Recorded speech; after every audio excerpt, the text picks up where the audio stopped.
दशरथ अचर बिहारी। राम सिया राम जय जय राम। होई है वही जो राम रचि राखा। को करी तरक बढ़ावे साखा। राम सिया राम जय जय राम। राम सिया राम जय जय राम। नमस्कार दोस्तों, हमारे YouTube चैनल भक्ति में शक्ति 1000 में आपका स्वागत है। हनुमान जी के अपने नाखून से एक विशालकाय चट्टान पर रामायण लिखी। उदार वाल्मीकि जी ने भी रामायण लेखन खत्म किया और कैलाश को पधारे। नमस्कार दोस्तों, हमारे YouTube चैनल भक्ति में शक्ति 1000 में आपका स्वागत है। तो आइए आज हम रामायण में बजरंगबली की कथा सुने। रामायण के बारे में तो हम सभी जानते हैं। देश में कई रामायण के बारे में हम जानते हैं, जैसे महर्षि वाल्मीकि कृत रामायण या फिर आनंद रामायण या तुलसीदास रामायण और हनुमान जी को लेकर एक रोचक कथा है। कहा जाता है कि स्वयं भगवान राम के परम भक्त पवन पुत्र हनुमान जी ने भी एक रामायण की रचना की थी, लेकिन वाल्मीकि जी के कहने पर उन्होंने वह रामायण समुद्र में बहा दी थी। रोचक किस्सा ये है ना? तो आइए जानते हैं इस कथा को। पौराणिक कथाओं के अनुसार सबसे पहले रामायण हनुमान जी ने ही लिखी थी, जिसे हनुमंत रामायण के नाम से जाना गया। बात उस समय की है जब अपनी लीला समाप्त करके भगवान राम भगवान हनुमान को अमर होने का आशीर्वाद देकर पुनः बैकुंठ लौट जाते हैं। इसके बाद हनुमान जी हिमालय पर्वत पर जाकर तपस्या करने लगते हैं। उसी दौरान वह प्रतिदिन अपने नाखून से एक विशालकाय चट्टान पर रामायण लिखते थे। यह उनका रोजाना का नियम बन गया था। उस समय महर्षि वाल्मीकि भी रामायण की रचना पूर्ण कर चुके थे और वह चाहते थे कि उनकी रामायण सबसे पहले भगवान शिव को निवेदित की जाए, जिसके लिए वे कैलाश की ओर बढ़ने लगे। तभी रास्ते में उनकी भेंट हनुमान जी से हुई। हनुमान जी ने महर्षि को प्रणाम किया।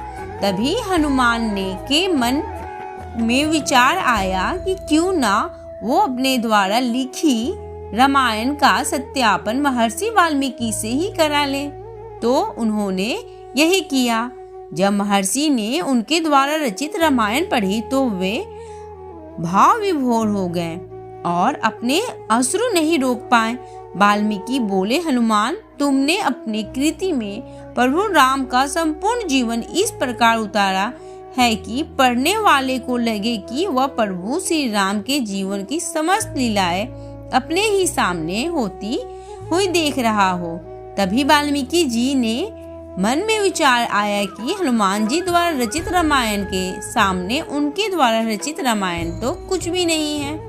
सभी लोग हनुमान जी की रामायण को पढ़ने को उनकी रामायण कौन पढ़ेगा? तभी हनुमान जी वाल्मीकि जी से सत्यापन की दक्षिणा मांगने को कहा। तो मौके का फायदा उठाते हुए वाल्मीकि जी बोले, हनुमान, मैं चाहता हूँ कि आप अपनी रामायण को समुद्र देव को अर्पित कर दें। यह सुनते हनुमान ने अपने एक कंधे पर एक विशालकाय चट्टान को रखा और दूसरे कंधे पर महर्षि को विराजमान कराया और उड़कर समुद्र तट पर आ गए तथा उस चट्टान पर लिखी रामायण को समुद्र में डाल दिया। और भी एक कहानी सुनेंगे जो हनुमान जी की अशोक वाटिका से जुड़ी है। हनुमान जी ने माता सीता को अशोक वाटिका में ये विश्वास दिलाया कि वे प्रभु श्री राम के दूत हैं। वे पहचान के रूप में ही अंगूठी लेकर आए। हनुमान जी ने माता सीता को अशोक वाटिका में ये विश्वास दिलाया कि वे प्रभु श्री राम के दूत हैं। वे पहचान के रूप में ही अंगूठी ले आए थे। भगवान श्री राम की माता सीता का उनके प्रति स्नेह जागा। सीता माता की आंखों में जल भर गया और उन्होंने कहा कि वे आशा ही छोड़ चुकी थी, किंतु अब तुमने मेरे सामने उपस्थित होकर फिर से आस जगा दी है। उन्होंने कहा कि तुम तो मेरे लिए तिनके के सहारे के समान हो। सीता माता ने प्रभु श्री राम और लक्ष्मण जी की कुशल क्षेम पूछने के बाद कहा, आखिर रघुनाथ जी ने मुझे भुला क्यों दिया, जबकि वे तो जीव मात्र पर कृपा करने वाले हैं। हनुमान जी ने उन्हें आश्वस्त करते हुए कहा कि हे माता, आप अपना दिल छोटा ना करें, क्योंकि उनके मन में आपके प्रति स्नेह दोगुना है। हनुमान जी ने सीता माता को आश्वासन करने के बाद श्री रघुनाथ जी का संदेश सुनाते हुए कहा कि हे सीते, तुम्हारे वियोग में अब मुझे कुछ भी अच्छा नहीं लगता। सभी अनुकूल पदार्थ अब प्रतिकूल लगने लगे हैं। पेड़ों के नए पत्ते भी अग्नि समान, शांति देने वाली रात्रि काल रात्रि के समान कष्ट देने वाले और सबको शीतलता देने वाली चंद्रमा सूर्य के समान तपन देने लगा है। हनुमान जी ने प्रभु श्री राम का संदेश सुनाते हुए कहा कि इतना ही नहीं, कमलों के वन अब भालों के समान चुभने लगे हैं। शीतल बारिश करने वाले बादल अब खौलता हुआ तेल बरसाते हैं। जो लोग हमारा हित करने वाले थे, अब वही पीड़ा देने लगे हैं। शीतल मंद और सुगंधित वायु अब सांप के समान जहरीली होने लगी है।